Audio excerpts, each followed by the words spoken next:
All right, let's go.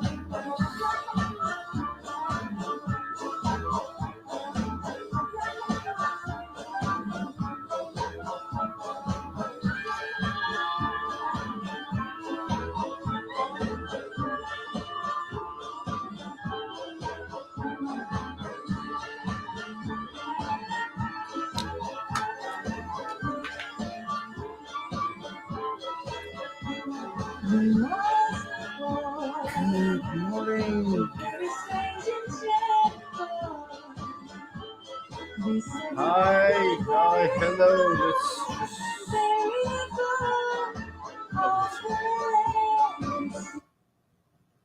Good evening, everyone. Thank you for tuning in. Welcome to the Iman Show. My name is Iman.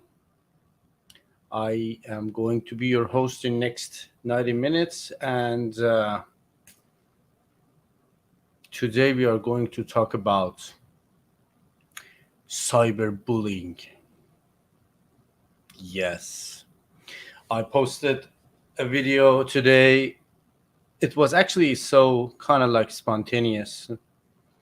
Today I was listening to my playlist and this song came up about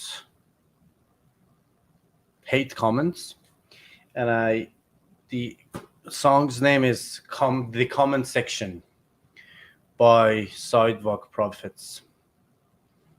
And honestly, when I was listening to this song, I was like, oh my god, this is going to be my today's post. And I just jumped on the camera and I made it like about a couple of hours.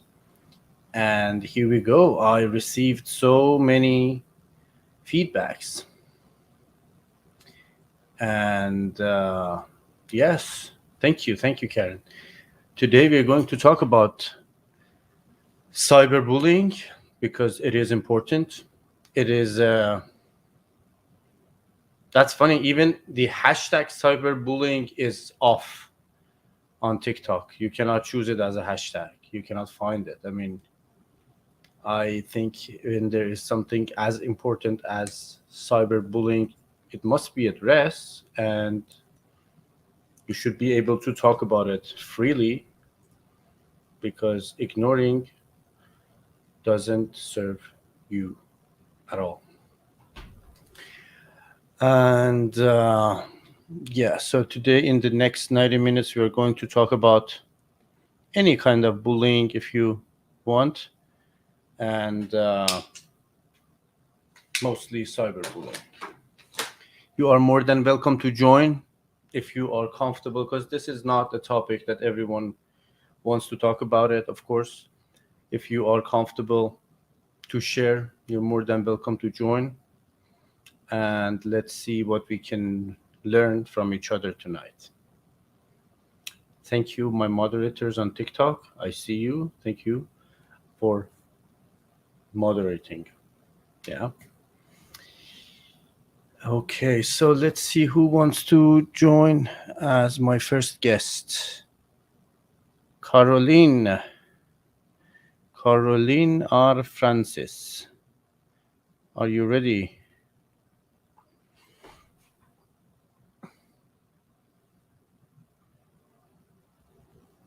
Thank you, Laura. Facebook, YouTube, LinkedIn, Twitter, Instagram, TikTok. Soon we will reach to Candy Crush as well. Hey, Michael, how are you? Happy Friday, brother. Thank you. All old and new friends all are here. Okay, so Francis couldn't join. Let's see. Let's talk to a friend on TikTok, Celine.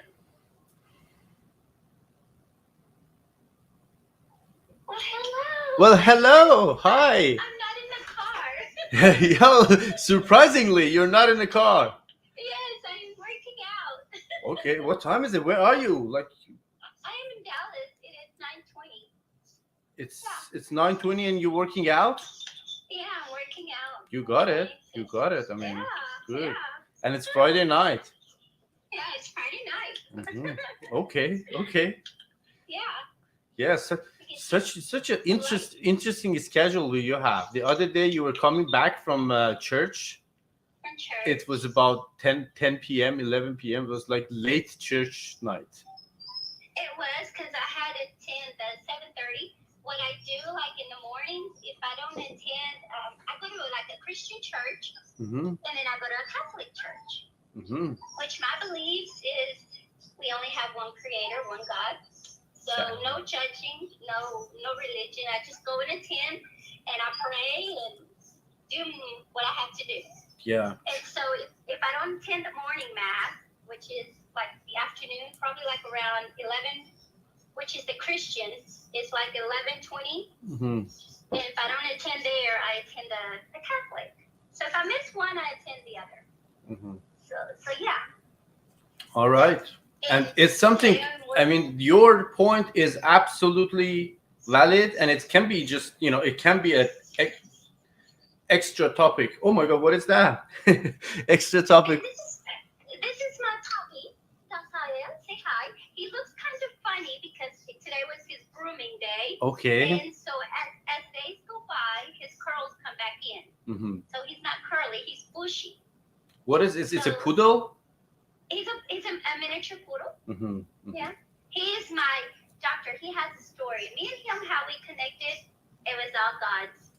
It was all God. Go ahead. Yeah, so yeah, he has a story. So this little guy is my warrior. He's very special. Well, you want to talk about it? Well, I was going through a divorce, 14 years. I don't know. I'm not gonna blame him and blame me. People ask me what happened, and all I say is he had his reasons. He fell out of love with me. And maybe we completed the years that we needed to complete together as a marriage couple. And maybe my journey now is with somebody else. Mm-hmm. My beliefs is we have those 3 special loves. I don't know if you've heard it. Like the first one is your sweetheart high school love. And your second love is the love that hurts you the most. Mm-hmm. That gets you where it really hurts. And that love powers you for your next forever love, which to me, it gave me like a boost. It powered me to become stronger.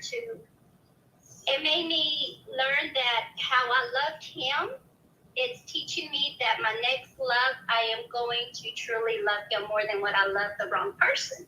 Mm-hmm. And so, yeah, it was 14 years of marriage. It's a year recovery. A matter of fact, where I am living now, I say my Lord brought me here. I call it like my little retreat home, mm-hmm. where I had to recover and retreat, and it just took me a lot of praying. Some of my family members were telling me, why don't you go see a therapist? Why don't you see your doctor? Because doctor, I was not sleeping. I was not eating. I was working. I lived, it was God's miracle, because I would not eat, I would not sleep. My mom was my companion, and this puppy was my companion, and the Lord was my companion. You had the 3 best. Yeah, I didn't need no pills. I didn't want to get attached to the anxiety pills and all this, and I fought through it. And with God, with praying, he did miracles on me. He really did. And it was a year. So I did really good, right. And I'm still hanging in there. And one morning, because I would wake up, it was tears. It was crying, constantly crying. I hurt. I just felt like everything was just destroyed. And one morning, I remember this is how he did his miracle. One night, it was like around 12 p.m. I was like, I had that little anxiety, like the sadness. So I got in the car and I drove my car to this White Rock where I do my running. 12 at night, there's this little area that I like to hang out there when I do my running. So I drove there 12 at night. And my children, my kids, have my location. I have a son that's 25 years old, 24, and my girl is 26. Yeah, I have 2 kids. And so I would share my location with them, and he noticed my location at that time. So he calls me up and asks me, Mom, where are you? And he's like, you've been crying. You're crying. I'm like, I'm praying. Yeah, I'm crying, but I'm praying. Mm-hmm. And he's like, Mom, I give you 15 minutes. If your car's not moving, if your location's not moving, I'm going to go where you're at. And so, doctor, I did my praying. I mean, like they say, when you do your praying, do it with your heart. Truly, truly do it with your heart. And I remember how strong I prayed that night. And then the next morning, on this bed, I woke up, I opened my eyes, because literally this was Selena. She was like closing her eyes. I go to sleep, crying. I wake up, crying. And that morning, tell you the truth, I woke up, opened my eyes, no tears. No tears. And I truly I felt my soul, like my body was just restored, like it was a new me, a new version of me. And so I was so in shock that I got my 2 feet like put together like this, like how the image of our Lord was put on the cross, my 2 feet. And so that's what I did. I literally put my 2 feet and I raised my arms up and I praised. I started, crying in tears, which I said, it was you. It was you that did this. You did this to my body. I am a new person because of you. Yeah.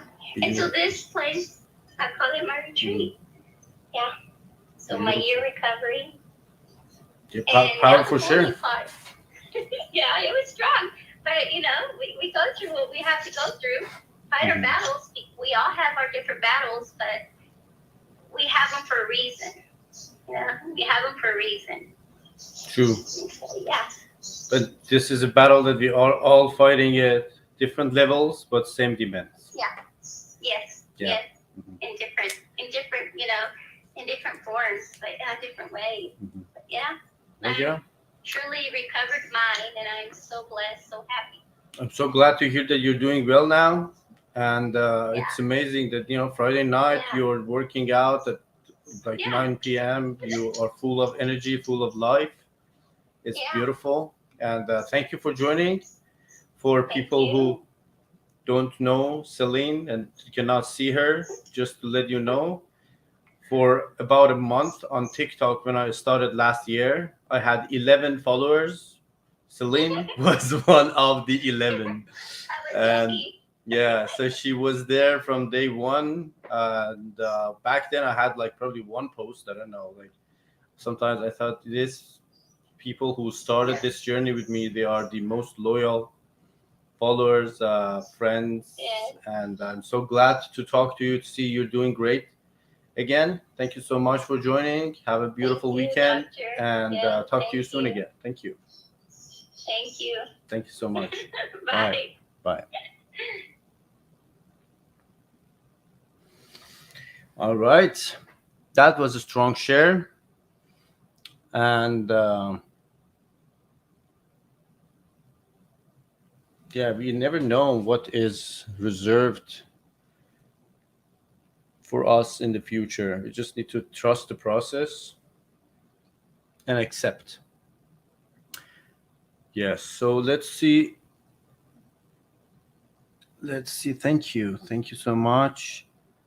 And we have 2 guests here waiting on Instagram. I know that our next guest has a story to tell. Hello. Hi, how are you? Hi. Thank you so much. How are you? Good. Can I come back later? Yes, you can come back later. Okay. Yeah. So let's. Yeah. Okay. I will talk to our next guest. They come back to you later. That was funny. Hi. I just want to say hi. I will come back later. Okay. Yeah. So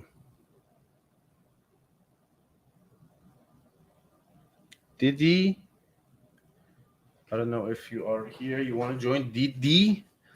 Like two D's and a couple of E's, I guess. That was it's probably short form of name. I Let's see. Do we? Okay, so let's go back to TikTok since we don't have a guest on Instagram. Hello. Good evening. Hi, good evening. How are you? Lovely to see you again. Happy to talk to you, I think, for the first time, huh? Yeah, I think I've been here before. Okay, sorry about that. I didn't recognize you. It's all Your right. ID has like I am Lupin. Lulu Pion. Je m'appelle Lulu Pion. Je m'appelle Lulupion. Oui. Oui, bonjour. Bonsoir. Bonsoir, It's lovely to see bonsoir. you here. Thank you so much. First of How all, are I you? want to say thank you. I am thankful because I believe you are truly instrument of God, the universe, whatever you may believe in. Thank you. Sometimes we come onto places like social media without understanding the power that we carry and how you can push and help someone else. Thank you. Lulupian, would you please speak up a little bit? Because I think. You hear me? Oh, that is. Maybe I remove. You hear me better now? It's much better now. Much, much better. Yeah, thank you. Did you hear everything I said before? Yeah, it was actually. I didn't want to cut you off, but yeah, I mean, that was. It's now much better now. Perfect. Mhm. So, my name is Lulu. I want to speak about bullying because I grew up with bullying. I was 8 years old when I had my first cancer. I'm a two-time cancer survivor. Now I'm 32 years old. I was 8 years old and they removed cancer from my brain. Soon after cancer being removed, I lost my speech. The doctors told my mother in Switzerland that I needed to go to a specialist for more than 20 years if I wanted to speak again. Mhm. My mother had no hope. She accepted that I was just going to be a handicapped child and I needed to go to therapy. My uncles, they are Arabs. My mother is Swiss, Dominican. My dad is Arab. They did not give up on me, and I'm so thankful for that. I was able to go to good schools where professional helped me to learn how to speak. In this school, there was a French lady. Her name was uh, Gamier Gassetzer. And Lulu, I'm where are based you? in Where are you from now? Where are you connecting I'm from? based in America at the moment. Mm-hmm. I specialize in human behavior. I'm a criminal analyst, and I've been working in America for the past 7 years. And as I was growing up in Switzerland, Uh there huh. was this lady, Gatenza, and she said to me one day that I was lucky that I had a beautiful face because handicapped people have no place in this world. And she did under other stuff that I definitely healed so far and do not want to repeat what she did to me. She went to jail, let's put it this way, for a long time. And this had broke me as a human, as a very young human. Now, what I had to learn as a young girl was that I cannot give up on myself, and I created this obsession with being the best in everything. And sometimes we can see this as a something good, sometimes it can be something bad. Because when you want to be the strongest in the pack, sometimes you forget about your emotional intelligence. Sometimes you forget about that it is okay to not be okay. Now, what happened was I became obsessed with being the best in everything. And sometimes I will learn to be the best in the things I do. Like now, I speak 10 languages, 8 speaking languages, and 2 computer languages. I travel around the world because I believe that I needed to see the world and I needed to heal somehow. Mm-hmm. Now, when you get bullied to the extent where you have to heal somehow by yourself, I want I sorry about that. I have to cut you off again. yes, of course. Ask you please to, because your voice is going down again. It's Oh, not that. move the Oh, headphones. Do you hear me better now? I mean, I love this one. Whatever you're doing, just keep doing it. I don't know what was that. What is this? But yeah, it's kind of like day and night. All right, I'm back. So, my message to any person that goes through bullying and have had any thought of suicide, because see, I was 8. When you are 8, you don't understand the world. You don't know what's good and what's bad. You don't even understand that you are being bullied at this point. Mhm. But I definitely understood that I was not wanted. That some lady believed that I was a handicap because I was weak or different and couldn't say what was wrong or what was doing to me. When I was mistreated when I was 8, my goal was to speak again. That was my motivation. I want to speak again, and I want to speak about what was done to me, and I want to see these people behind jail. And when I finally was able to speak with my stuttering and all the things and the hard journey I went through, and now I speak more than enough and you can understand me proper, and English is not my language, I no longer wanted to hate. I no longer wanted to hurt those people. I just wanted to forgive, because forgiveness had nothing to do with them, it had to do with me. And my question to you is, you already. So I want you first, please, to repeat uh, what you want to say to people who are being bullied. I want people to seek. Now, see, we come together and we use the internet. There is one book. I don't know if I'm allowed to recommend any books in here. You're allowed to do anything you want. This is your platform. Just do whatever you want. You're allowed to. There is, for the people that don't like to read, you can find it on YouTube. And for the people that like and enjoy reading, you can find it on Amazon for less than $11. The author is Don Miguel Ruiz.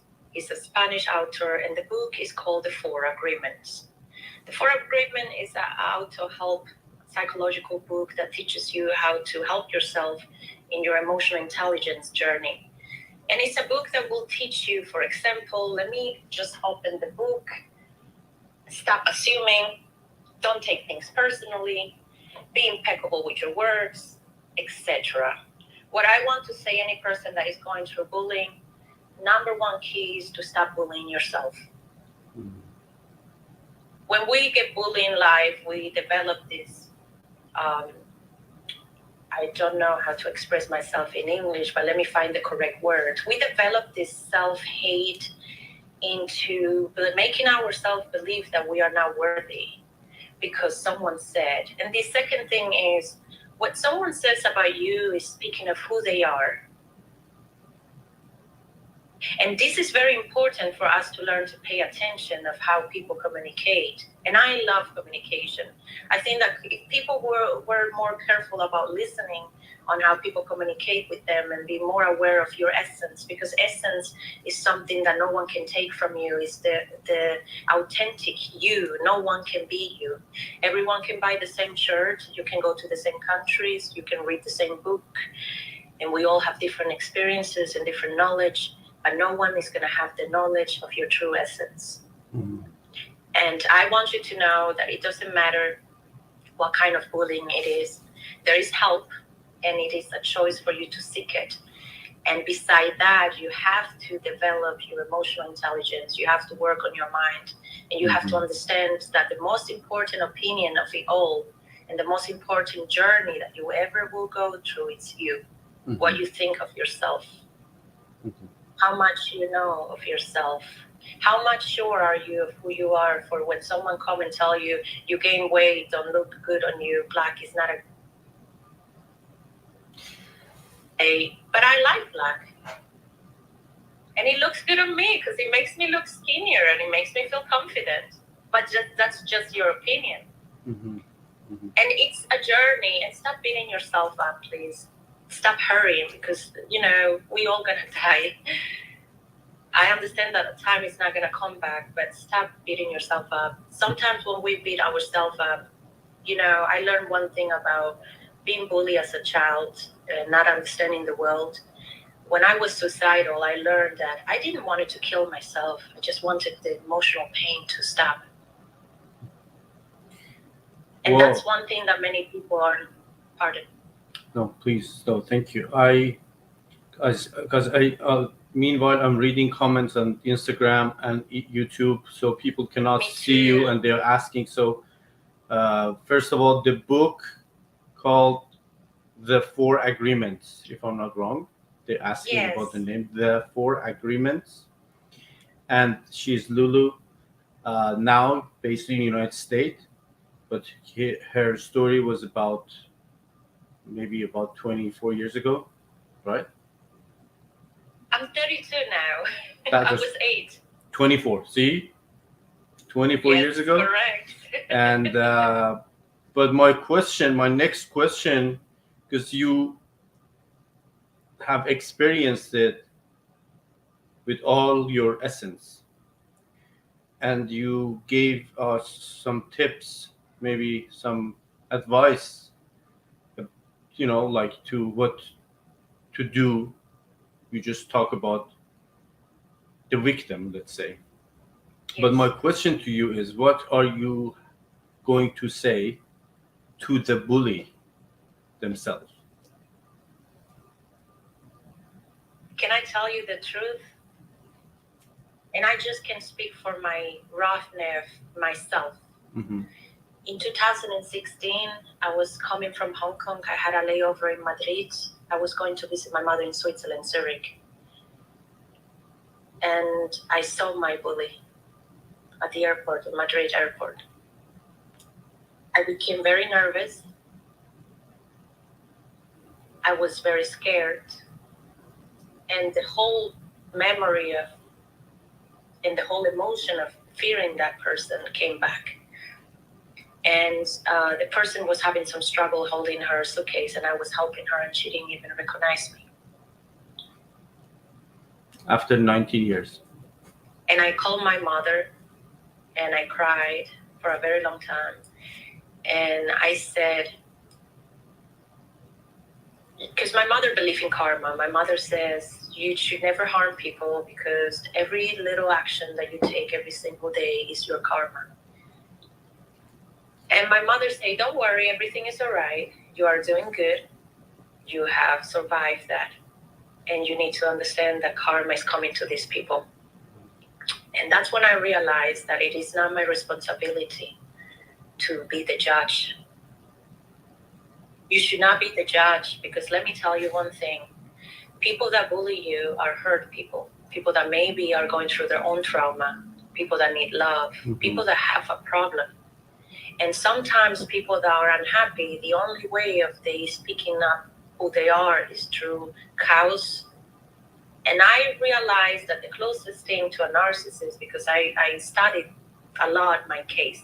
I'm a criminalistic. I'm just going to call it case, because everything that happened negatively in my life, I see it as a case that I want to analyze for me to help myself in my development of understanding my life.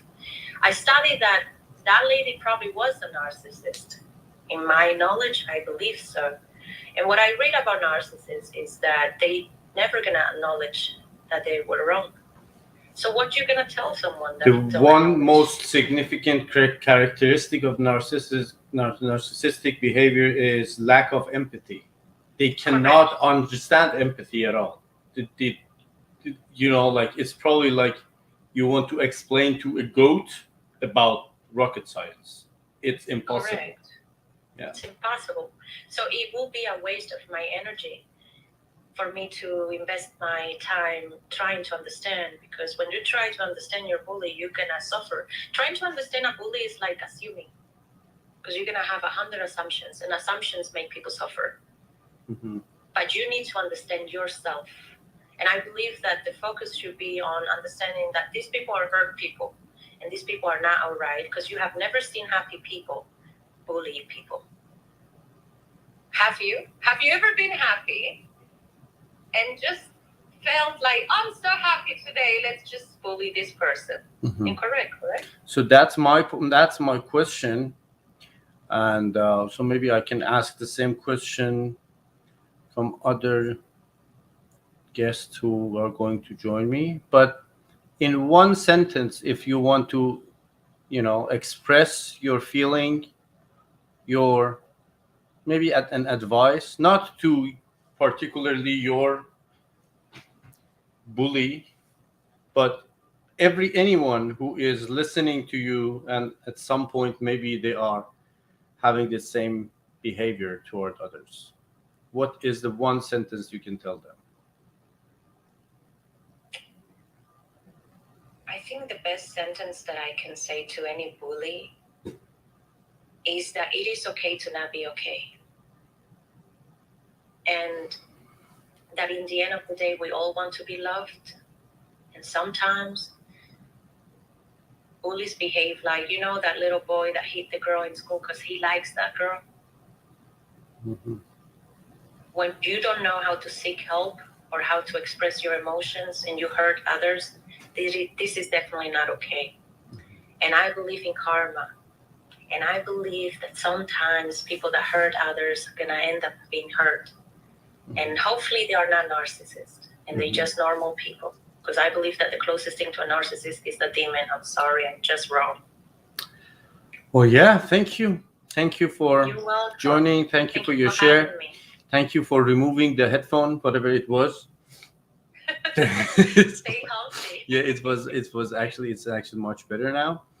But please join us again. You're more than welcome anytime you want to join. I normally watch you while I'm in my office. Today I just have time to interact because it's the weekend. Yeah, I'm lucky. I'm the lucky one tonight. Thank you so much for joining. Can I say one last thing? Of course, please go ahead.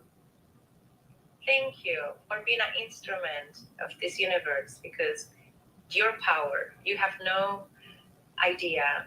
You may be aware of how great you are as a human, but you have no idea what a great power you carry and how you can push others. This is a very small world, and building a community in places like this is amazing. And it takes a lot of people like you, and I wish that you continue always be motivated, because you're human too. And I'm sure you have had days where you're not that motivated. So continue believing in yourself and having the essence so we can believe in us through you. Thank you, and you stay healthy, please. Thank you so much. Of course, yeah, you too. Have a beautiful weekend. Thank you. Bye. All right. Wow. Criminologist point of view about bully, and someone with first-hand experience. What a great share, right? Let's talk to. We have so many new friends, old friends who are waiting to join and talk. So let's keep this shares as short as possible, but let's give time to. Hello. Hello. Hi. Hi, how are you? I'm doing great. And actually, last time, Dr. Iman, I was waiting in my office for an hour to talk to you. So thank you for accepting my request. Thank you. Thank you for joining. Thank you for your patience. And thank you for having me. Please introduce yourself. Okay, so my name is Rana Rashid, and I'm a linguist and a therapist, and I'm originally Egyptian, Lebanese, and I live in the U.S. Wow. Egyptian, Lebanese, live in U.S., linguist and therapist. Yes. Okay, I will sit back. You have the mic. I'm sure that you have so much to share. Please go ahead. Okay, so let me just hop on screen here because you kind of caught me off guard. My hair is like a mess. Hi. Me too. No problem. It's all good. Hi. Thank you.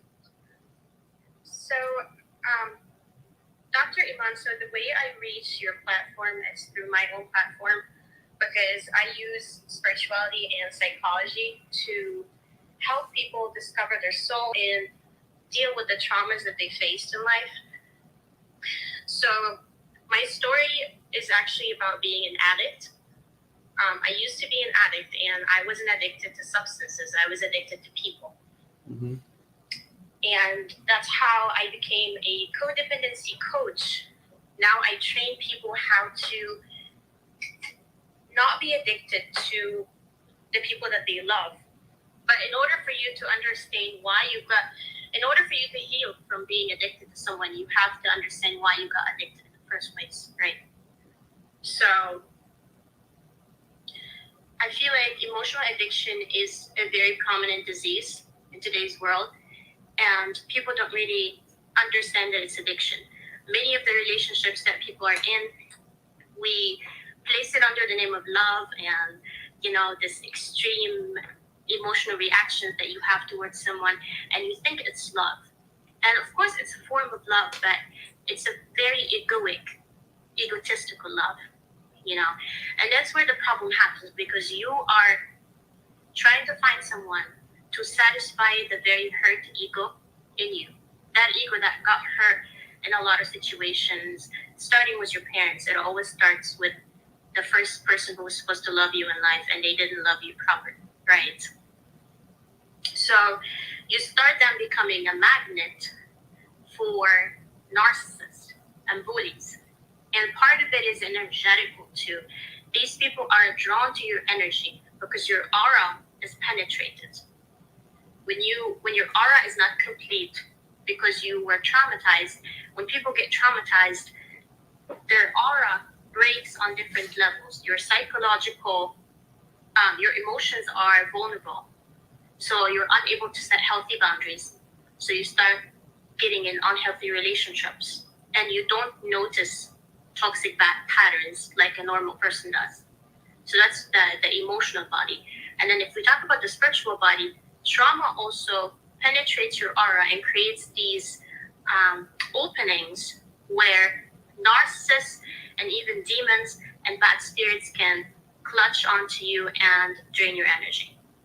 And if we talk about a physical level, all of the trauma and the negative emotions that you're experiencing are putting all of these hormones in your body, cortisol, all the bad hormones. They're not necessarily bad. They're meant to help you stay alive. Mm-hmm. But when these hormones are constantly being pumped into your body, that's when the problem happens. Because your body is getting weak, your immunity is weak, you're emotionally weak, and you're basically an addict to someone. Because this person now becomes your source of life. You're unable to give life to yourself. So you have to rely on a toxic person's constant stream of very inconsistent and, as I like to call it, breadcrumbing. Mm-hmm. When you've been starving your whole life and you really need to eat, if somebody offers you breadcrumbs, you're going to have to take it, right? Because you would rather eat something than die. Mm-hmm. Mm-hmm. But once you go through a lot of pain, and it depends on when you're going to wake up. Some people wake up from the first relationship. Some people never wake up. I work with people, and I hate to say this live, but when I meet a woman, and it's always women most of the time, because women are meant to nurture. And when the feminine energy gets wounded at an early age, you learn to nurture people and not get anything in return. And that's a huge issue, because I work with clients who have spent 30 and 40 years of their life with narcissistic, toxic, bullying partners, and they thought that was love. And they thought that they were doing something moral, and they thought that they were doing something noble. One of those people is my own mother, which I'm very glad that she's out of that picture now.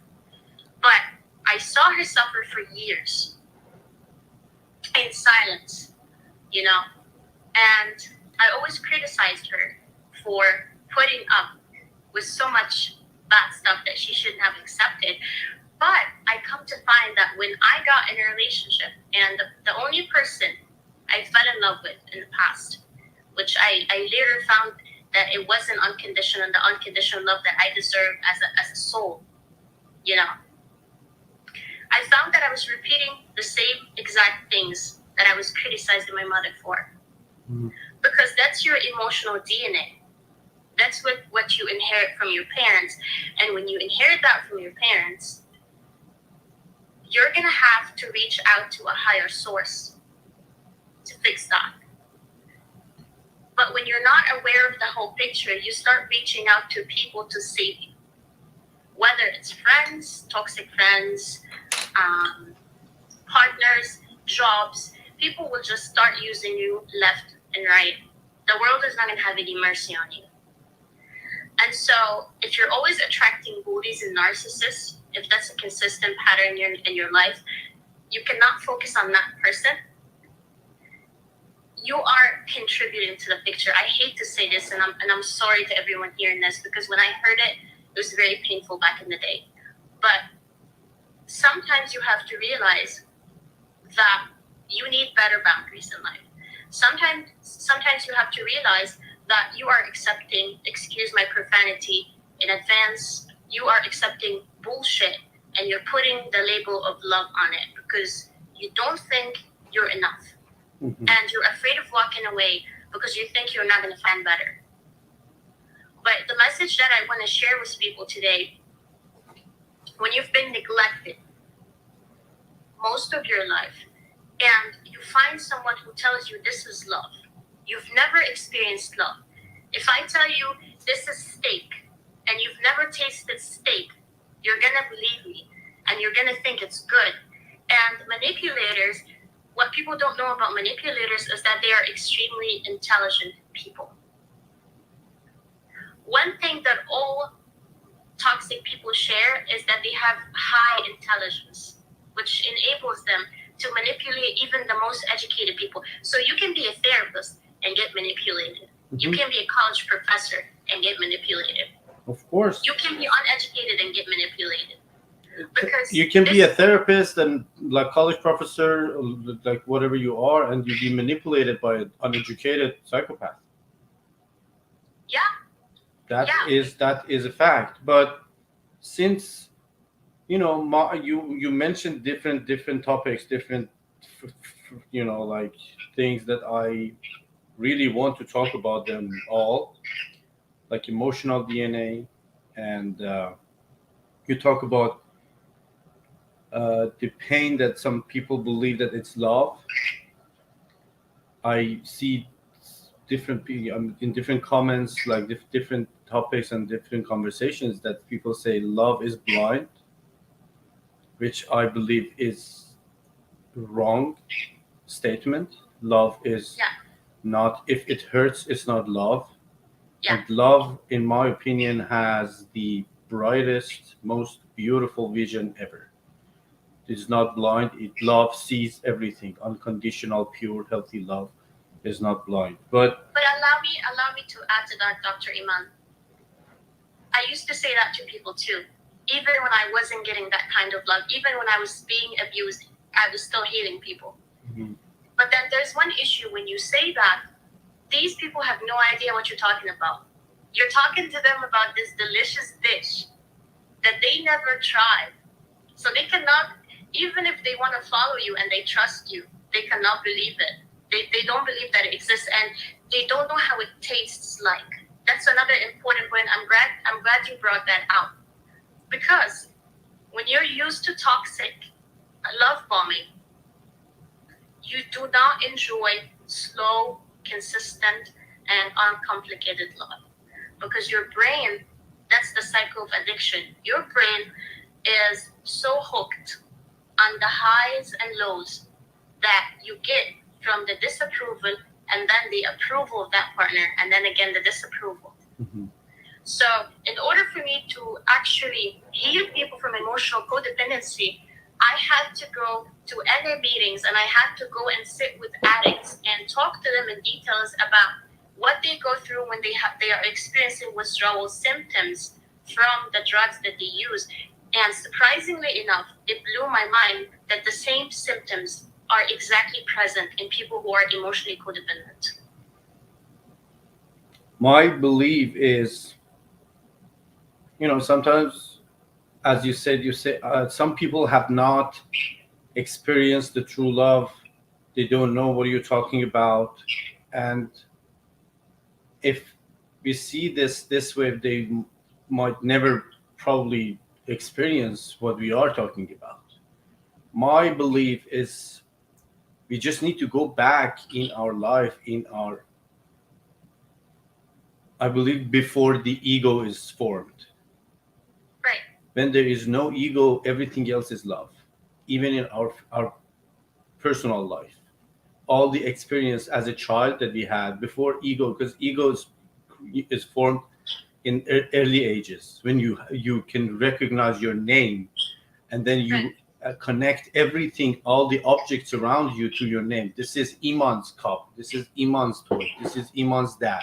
Now Iman is growing every day, and all I know and I see, it's Iman's life now, because people are repeating my name and everything is connecting to Iman. And if we can go back in the time and our, like just as a practice, let's say a spiritual journey, to imagine life before Iman is created in my mind. How life was that? And I think there is a place that you can feel the pure love without even being in a relationship like this physical thing that we're talking about. That is a good practice for people. But because as a therapist who's dealing with this kind of material, my approach as a physician has always been toward uh, prevention, not treatment. And my I really want you to give something to the bully. What do you have to say to them?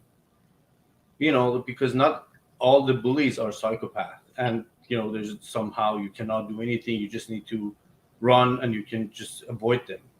There are children that they are growing in the toxic families, toxic households, that they're going to be next bullies in next 10 years. And there are people who are not, like completely lost. What do you have to say to tell them? What do you have to say to them? So, two important points. I'm going to ask you a quick question. In order for us to have a bully, what do we need? Pain. Yes, but we also need an enabler. So if we no longer have an enabler, someone who enables someone to bully them, then the bully cannot bully. So that's a very important step. If the bully was people deal with pain differently. You have to understand that this bully is your mirror. This bully is the opposite side of you. But each one of you experience the same pain, but each one of you chose to deal with that pain differently. That person decided to project that pain. So they want to see another human being in pain because that lessens their pain, or it makes them feel like, oh, if we're all in pain, then we're Now everyone are miserable. Everyone is miserable. Exactly. But now with the enabler, they want to sacrifice themselves because they are waiting for the tidbit of approval that they have been used to getting. So my advice, what I would say to the bully, not everyone has to be in pain. You can believe that there is a better ending. Despite the fact that you've never experienced it. If you're a bully out there, your life is so dark. When we study the aura of a narcissist, this person has no energy whatsoever in their solar plexus. It's black. That's how I identify a narcissist. I can see it in my third eye. It's black, completely black. So that means that this person has no joy in their life. They don't believe in happiness. And even if they show you that they're the happiest person, they're only doing it for show. They are very miserable and sad people on the inside. So what I want to tell toxic people out there, because we all have to realize that at some point we've hurt other people too. So we're not innocent. Mm-hmm. Okay? So do not project your pain on other people. You're so afraid of facing your pain because when narcissists try to face their pain, they don't have the proper emotional intelligence to understand why they're in pain. And that's the reason why they keep projecting. So the best thing a bully or a narcissist can do is actually raise their intrapersonal emotional intelligence in order for them to understand why they went through the experiences that they went through, what part they played in it and what the other person played in it. Mhm. And then for the enabler, what you need to do is you have to reparent yourself. Because usually 90% of the time, an enabler was the child of a narcissist or a bully. So they are trying to reenact the scenario that they never got a happy ending with from their parent. They are trying to reenact that scenario with a partner, a romantic partner, to get a better ending because their subconscious is in pain and it's trying to relieve that pain. So when I worked on myself, and I use the same tips that I used on myself to heal people now, I had to reparent myself. If my father he was always working and didn't look at me, I would wake up every morning and I would look in the mirror, not to only put on my makeup, but I would look in the mirror and I would touch my face. And I know this can sound crazy. And I tell Rana, I say, Rana, you are so beautiful. Look at you. And when I first started doing this, I'm like, am I going crazy? Am I losing my mind? But then after that, my brain got conditioned to the lack of abuse. The same way you were conditioned to abuse, you can recondition yourself to good treatment. If your parents didn't buy you enough toys when you were little or didn't play with you, you can go play yourself. I used to go to playgrounds and play with the kids. And people would look at me weird sometimes, but I didn't care because I was saving me. And you cannot save anyone else until you save yourself. Because when I saved myself, I was able to save thousands of people. Now I can go and I don't talk from books. I don't talk from knowledge that I memorized from books, although I do have it, alhamdulillah. But I talk from experience. I talk from the heart. So enablers, the love that you didn't get from your parents, no matter how insignificant it was, whether it was physical, spiritual, emotional, you have to give it to yourself. And the last and most important point I would like to mention is, I didn't know, I might get emotional here, so bear with me. I almost died in 2018. I got severely sick from all the abuse that I was experiencing with my narcissistic partner. And basically my immunity was giving out. I had this open sore and it was supposed to heal. And the doctor kept saying, why isn't this healing? It's very small, it's very insignificant. And every time he would walk in, I would be crying. And he looked at me and he said, have you given up? Do you want to live? And I said, I don't want to live. And I hope that you will stop treating me because I don't want to live. I'm in so much pain. I hope that I'll die. I pray that I die every day. And I almost died. At some point at night, I was alone and I felt like my ethereal body was separating from my physical body.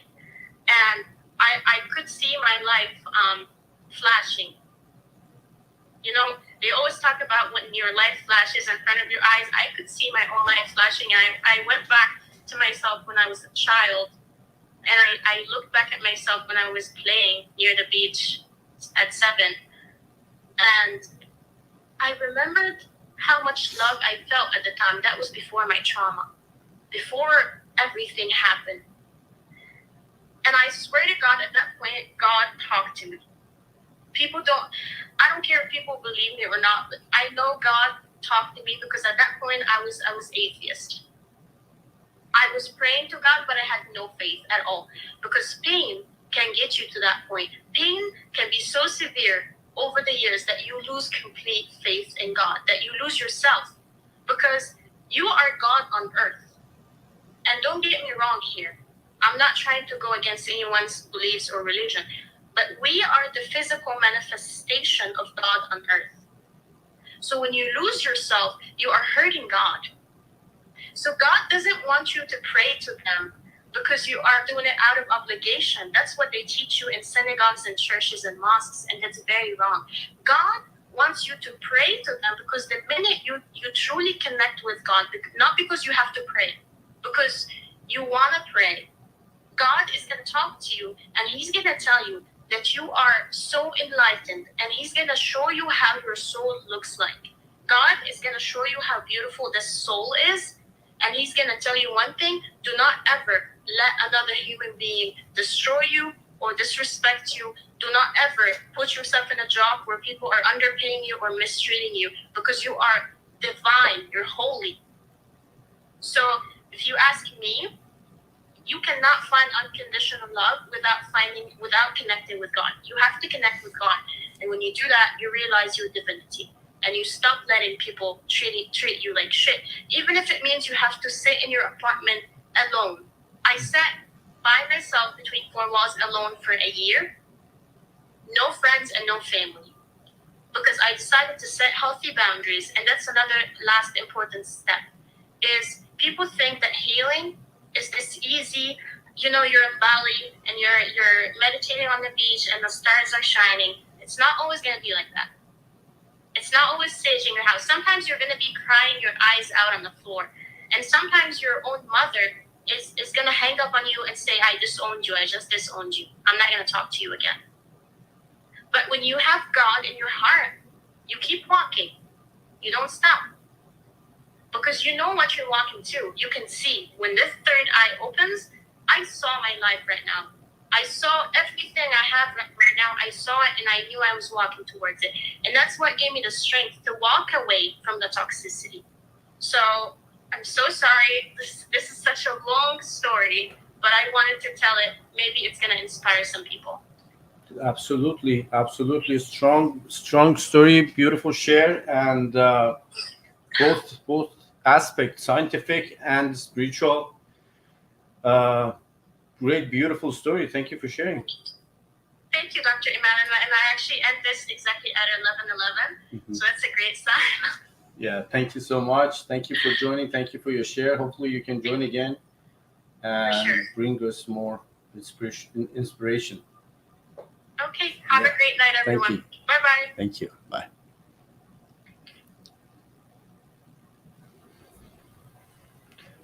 Wow. Yeah, so it is a needed topic. It is something, like we can sit here, talk about high-end psychological aspects of human being. We can talk about different political ideas, or even we can just spend time and enjoy spending time together and have nothing to take home. But when you see these stories, this mistreatments impacts not one life, a whole family, generations of a family. And if we can just educate ourselves how to treat our children, how to teach them, how to react to a bully, because everything starts from very early ages. It's really highly unlikely that someone turned to be a bully at after 30 or 20 something years old. When you know where things start, you can prevent so many disasters. So we definitely need to talk more about this topic. We haven't even started to talk about cyberbullying, but we can definitely have more sessions about bullying, cyberbully, and bully in general. And I know that, so we have a couple of friends who wants to join. Let's talk to Rima and then go back to Kim Yao. Hello. Hello. Hi, how are you? Hi, Dr. Iman. How are you? I'm good. Thank you so much. How are you? I think we've spoken before in your show last time. Yes, I remember Yes. that we discussed once. Yeah. Okay. Would you please introduce yourself again? Sure, my name is Rima, and I live in Canada, close to Toronto. We've spoken before, if you remember, we spoke about narcissism and abuse and all of that. So it was Financial a very abuse. interesting We topic. discussed What I about heard. different levels of abuse: financial, emotional, there and then you it go. becomes Yes. physical. Yeah. Yeah. So the topic is very interesting about bullying, and I totally agree with what Rana said before. I know the topic is long and you can go for ages talking about it, but I can tell you it really starts from childhood. So, like she said, when we think about the bullies and how we can heal the bullies, it's very complicated situation because you have to think about like whoever she called enablers. It's the same as those people that grow up to become codependent on narcissistic people, right? So these enablers, it's important to look into the family, to look into the history, to educate children about bullying, to give them, like when I think about growing children, you have to focus more on their emotional well-being, even more important than the physical well-being of a child. Because especially in these days and with all the bullying that's going on, and it's important to grow them strong enough to be able to either speak up, and if you remember, we go back to the same word, speaking up. So if a kid is bullied, it's important to teach them not to hide and to speak up, because those are the kids that need to be looked after. Those are the kids that need help. And when you help them to grow them to become strong and to be able to fight that bullying or to let it not affect them, that's when they grow up to be healthy, and that's when they break that cycle. So I feel like the bulliers, the kids who are getting bullied are the ones that can break that cycle of bullying if they understand the situation, if they understand that they're being bullied, and if they learn how to stop that or how to let it affect them, right?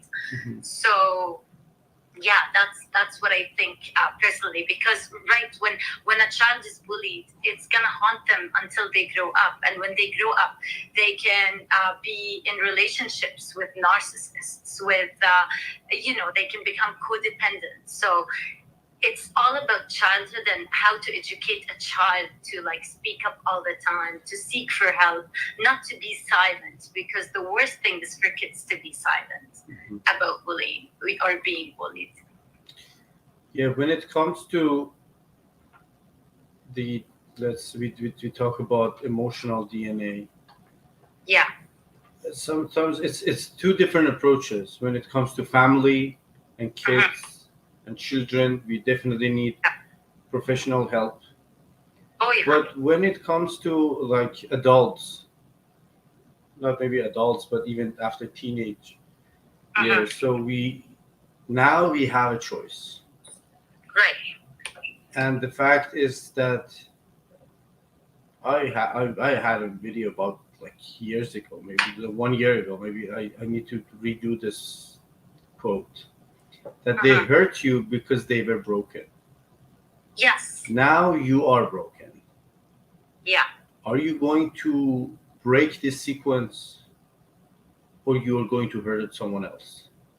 Because that would be an infinite breaking, like bullying, infinite hurts from me to you to them, and it will come back to me again. And something that we all need to remember, and sometimes we need to speak up and bring it up and shout it loud to everyone in every aspect of life, that this table is round. Yes. It will come back to you, not today, maybe tomorrow, maybe next year, but this is a round table. And that's what the silence will bring. So I've been in that situation with my kids. I've seen, my kids being exposed to that aspect of bullying. And when I go talk to their teachers, I find out that that kid who was bullying my child is actually being bullied. So, like you said, a bully becomes a bullier, and because that kid was silent or no one addressed that aspect of their life about them being bullied, that's when they start to think that, okay, then everyone is the same as the bullier that was bullying me, right? Mhm. So that means I'm going to start to become a bullier so I can survive in this world. And that's how they think. That's why it's important to show the children that once you feel like you are being bullied or someone is speaking to you, beyond what you're used to, or if there's any situation that you encounter, and I always talk about that with my kids.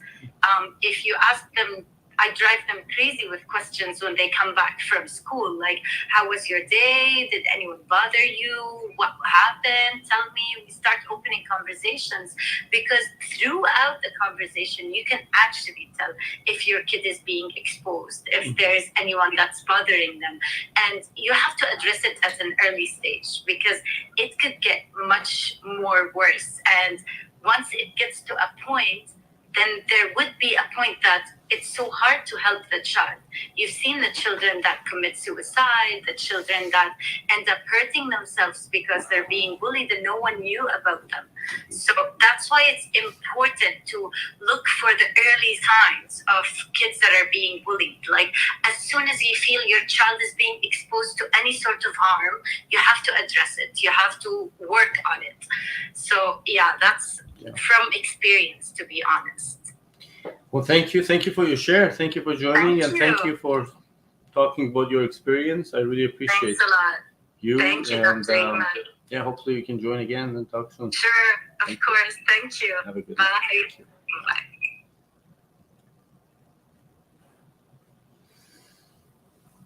All right. Yes. So this is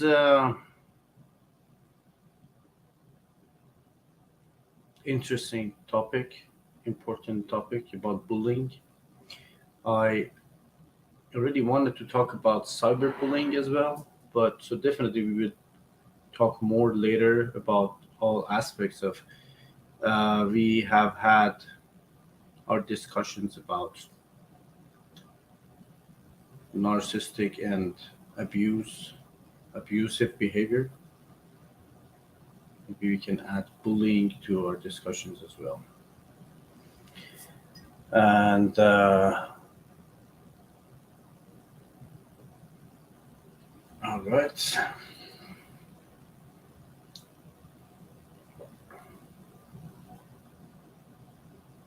Hi, Hi. how are you? I'm sorry. You joined. Welcome back. Yeah, I'm sorry. I was in the middle of a game with my brother. No worries. No worries. So this is a really important topic for me because I've experienced bullying, but I'm not going to get into that. I just, and I know it takes a lot of forms. One thing that that is really important, I think, to avoid bullying is for parents and teachers and anyone who is in authority to listen to the kids, and to take them seriously, because a lot of times they're not taken seriously, and or sometimes the teachers are trying to let the student, teach the student to defend themselves, and so they leave them alone and they don't defend them, and that actually ends up getting worse. That's one thing that I wanted to say, that parents and teachers should definitely listen to their kids, and that kids shouldn't be afraid to speak up. The bully's not going to do anything. Just if you go to an adult privately, the bully won't know, and he or she won't do anything to you. Speak up, I'd say. Yeah. And what about cyberbullying? Do you have any experience or anything you want to share about that? Yeah, I do. I experienced cyberbullying when social media wasn't a thing yet. It was over email. Email had just started, spreading.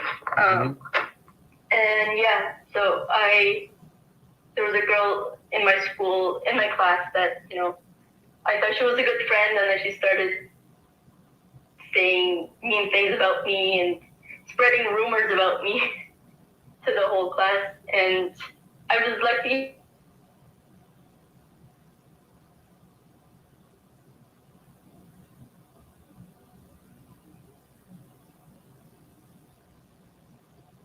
Oh no. I think you should wait.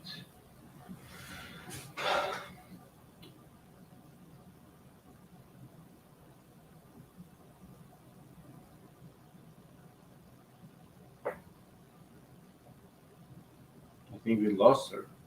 Yeah.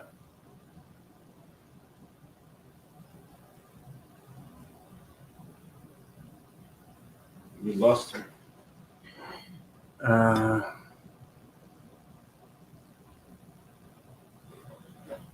I don't know what's happened.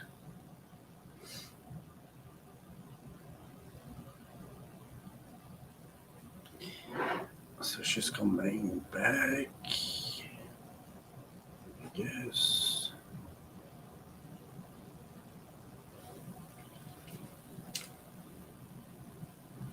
I don't know what happened. I was talking, and then the screen went black. Yeah, same here. What was I saying? Yeah. In a way, the fact that it was cyberbullying made it harder to notice for others, like my parents and my teachers and everything. But in a way, it was also helpful because I had proof that it was happening. So I showed my teacher the email, and he realized that, I'm not the bad guy here because the other girl was spreading rumors about me. And I showed my teacher, and he said, yeah. And it was the end of the year, so there was no point in really doing anything. But at least I was happy that I could prove that, I'm not the bad guy here. And then before that, I was actually bullied for a couple of years in person. It wasn't cyberbullying. And what I said about teachers taking students seriously is because I wasn't taken seriously. And one problem that I had is I was new to Canada, so I didn't know English, and my parents knew English. So I asked them to talk to my teacher, and my teacher said she has to come say it. Mm-hmm. I didn't know any English at the time. So yeah. Which is why, it doesn't matter who tells you. What matters is that it's happening and you need to do something about it. Like, that really hurt me when I heard that my teacher saying she has to come say it. Mm-hmm. She has to come and speak up for herself. Like, I didn't know English at all. So, yeah. So we should listen to everyone. Listening is, All listening is really important. And listen and act on it. Don't just, no, just listening isn't always enough. You have to do something about it. All right. Thank you for your share. Thank you for joining, and I hope you Thank enjoyed the rest of the game with your brother. And we're finished. yeah, okay, great. Yeah. And take care. Have a great weekend. Thank you. Thank you. You too. Bye.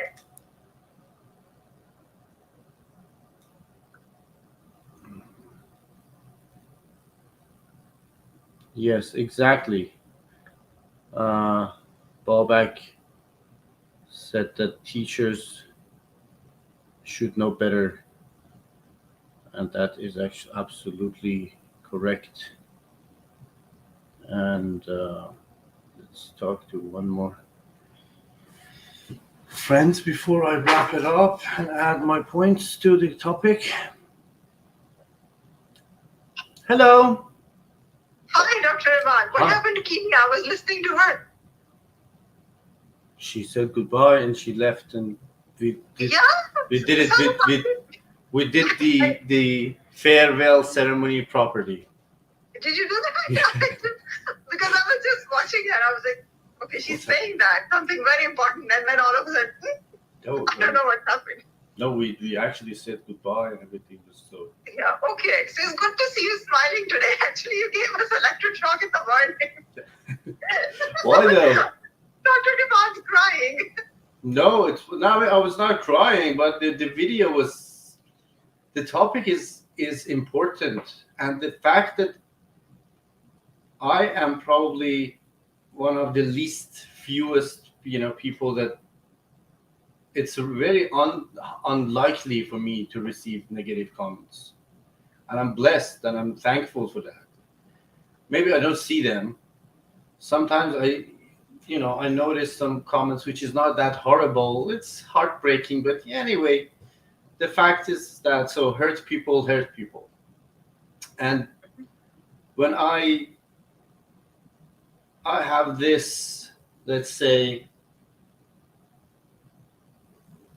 gift that I can find positive in everything. Yeah, I can find positivity in everything, and probably one of the uh, comments that it was months ago that I someone tried to disrespect me or say something bad about me, but in fact they wrote something really good. I mean, I found it really nice, and in one of my videos I was dancing, and this user, I don't know, he, she, whatever, said that this guy apparently spent too much time with her mom, and he's acting like his mom.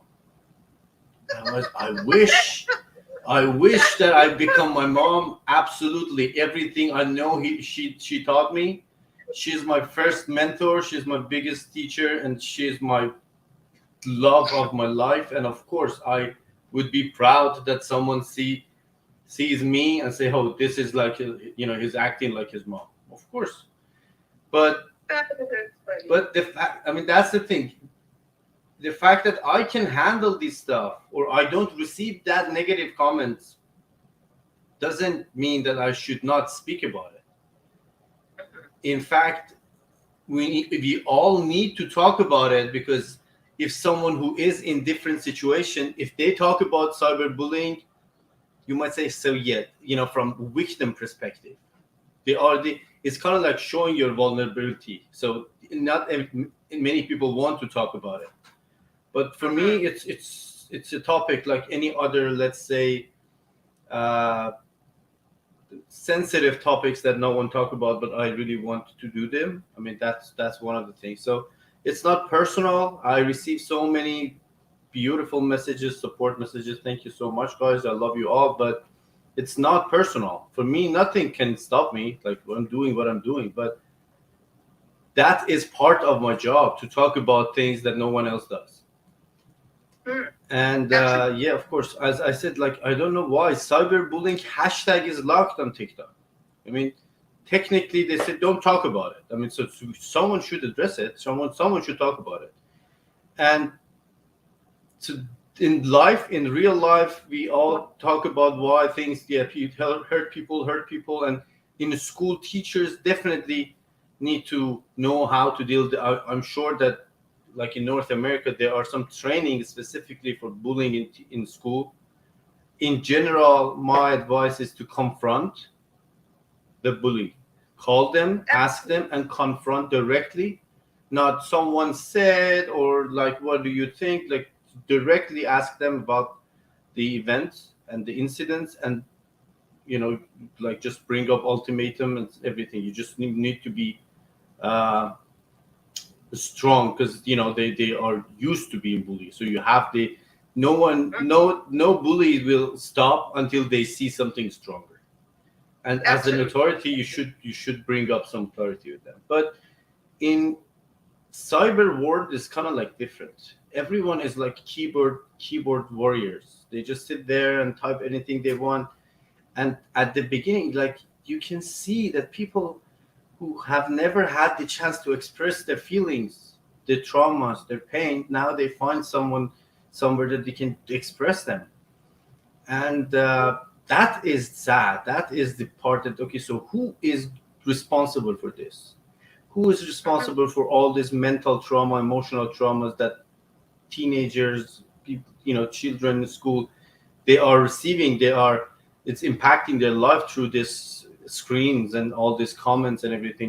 It's not a secret that how many like self-harming behaviors happening every year just because of cyberbullying. I had some, like months ago, I talk about it in a post, and numbers are shocking. So, what do you think about it?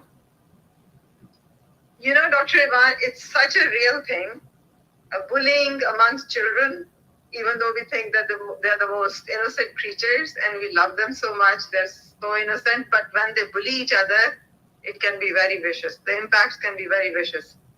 And on the other hand, when we grow adults, cyberbullying nowadays, I own a business. Ask me how many emails I receive and how many times people come and leave comments and all of that stuff, which actually you have to learn. But you said that the way you said that, it is very important to confront. I learned this long time ago. I grew up as an athlete. My father put me on a racetrack when I was very young, and then put me on a stage when I was very young. So I grew up as a debater. I used to debate on the stage, debating with guys and women and all of that. And then running on the track. And back home, our societies are not very open-minded about women running and women being athletes and stuff. They are conservative societies. And in a conservative society, when a girl is just running up to the university level, it's not everybody is going to accept it. But I was one of them. And then my father used to say that, you know where you're going, you know your direction, focus on that, tunnel vision, and then don't care about what other people are thinking. Just keep going. That's when I learned. And people used to, say remarks, when they were used to say all sorts of horrible things when I'm running on the track and audience are sitting there. They would just throw things at me and all of that. But you keep going. Who cares? Then I realized that you become bigger than the audience, bigger than the people. How are you going to raise above that? It's just like when we were in another segment of yours, you were talking about facing the fear. So, we are supposed to teach our children from a very young age what is the meaning of facing our fears. That also will help them encounter the bully, how to do it. Face your fear, and then when the fear comes, do not close your eyes just thinking that, the fear is going to go away. It is standing there, it's very real. So, okay, how to face it? And my personal thing is, if bully comes in front of you, my personal theory, if bully comes in front of you, he shows you a slap, before he shows you a slap, kick him with the bottom. This is what I do. I would not leave anyone alone. You come, you hurt me, you are in trouble. Yeah. I mean, you touched me. You looked at me.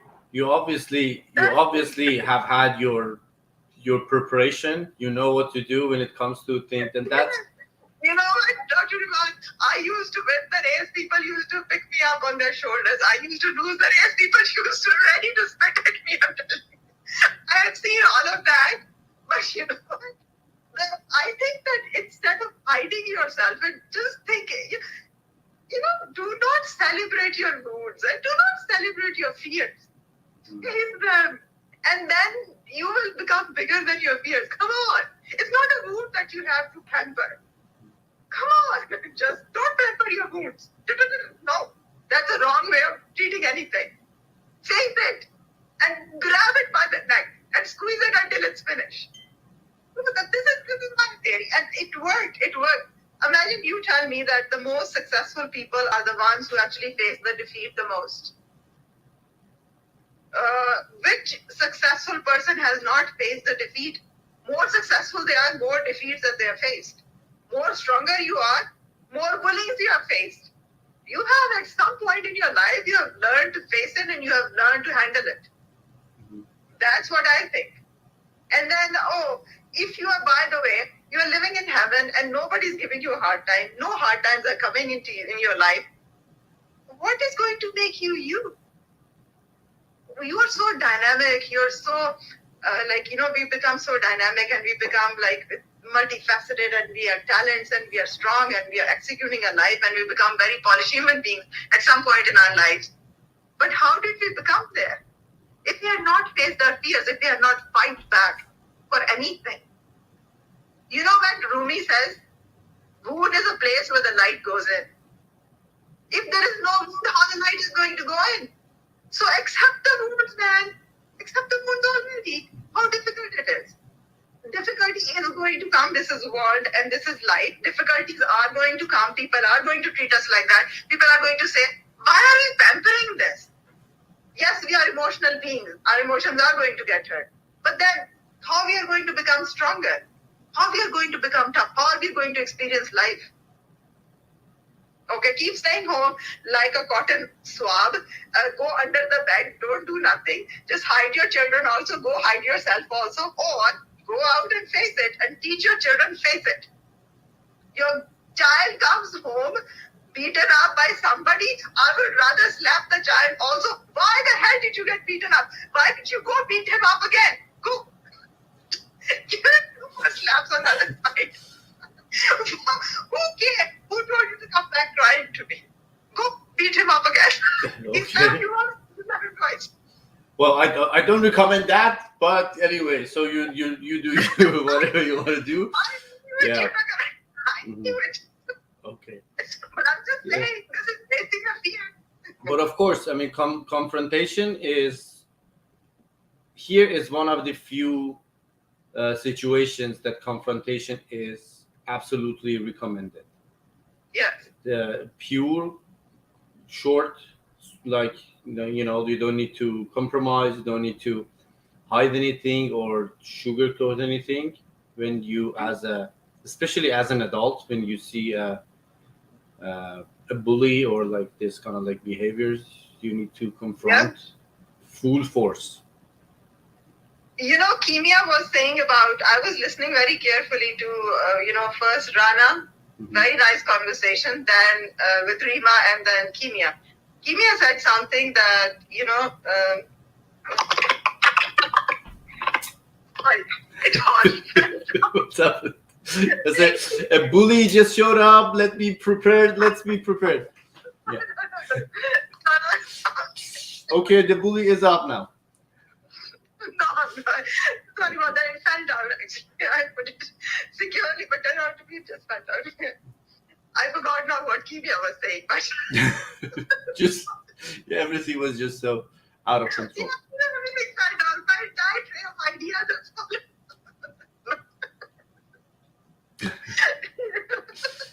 It's just gone. that was kind of like, yeah, so that was funny. Yeah, it was epic. It was an epic performance. You probably forget what you want to say. Yes, okay, so I think I've said quite a bit. Yeah. It's summed up very well. If somebody bullies you, just go ask him, okay, what's your problem, man?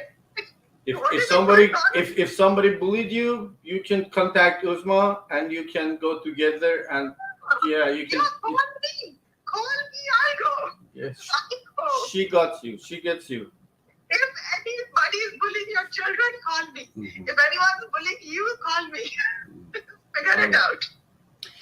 But yeah, thank you so much for joining, and thank you for your share. Thank you for always bringing the smile. Thank you for bringing the smile in every time. Oh, always. Yeah. Always. Thank you so Always. much. All right, guys. Have a Take care. nice weekend. Thank you. Thank you Bye. for having me.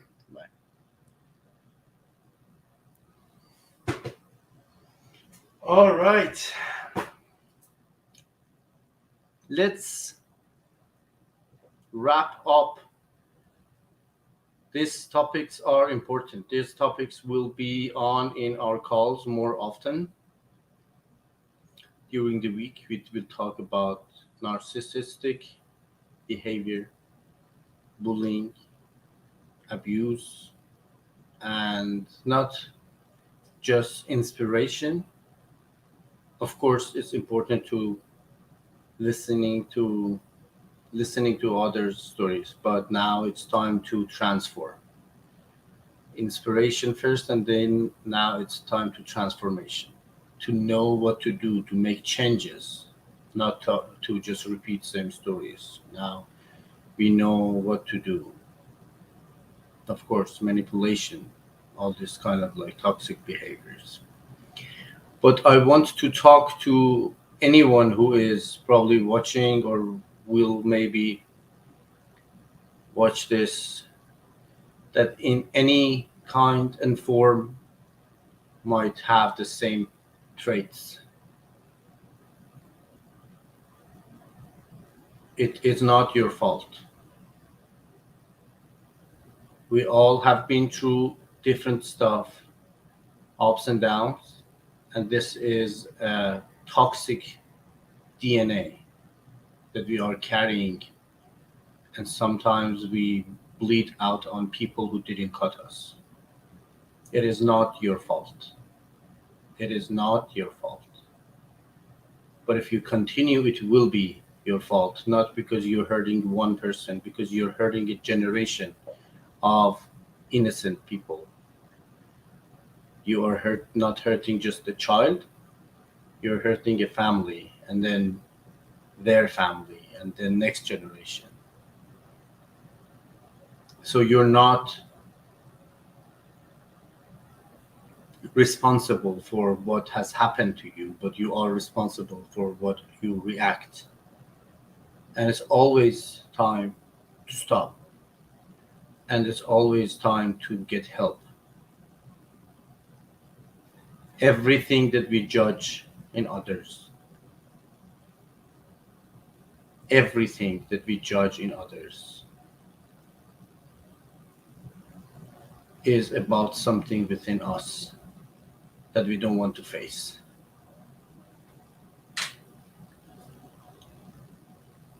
And the moment that you're judging people, you're pointing at them, that is exactly where you need to stop and think about, this is the place that I need help with. This is the place that I need to work on healing. If you're judging people with their appearance, their social economy status, their beliefs, their whatever, that is the exact point that you need help with. You need to work on healing. Social media is like a tool. It's like a knife. It can be lethal in the wrong hand. It can take lives.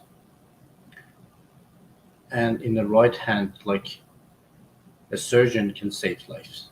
Not me, but in general. So if you utilize it properly, you can make big changes. Leave good comments on people's posts. Even if you're not 100% agreed or satisfied, just leave a comment like a flower or some kind of like encouragement.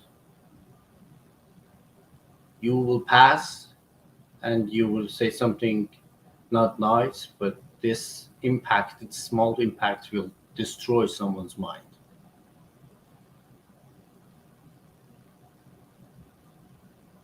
If you cannot say something nice, don't say nothing. Say nothing. Just we have a good saying that you don't know how to speak, but don't you know how to remain silent at least? Oh yeah, so we will definitely talk more about all these important topics. Thank you all for your support. I love you all. Thank you for encouragements, and thank you for doing your best of adding to humanity and our resources every day. Thank you all. Enjoy your weekends. Tomorrow night we will have some fun session like game night. And yeah, so enjoy. Let's see if we can. I don't know if we can have our music on for at least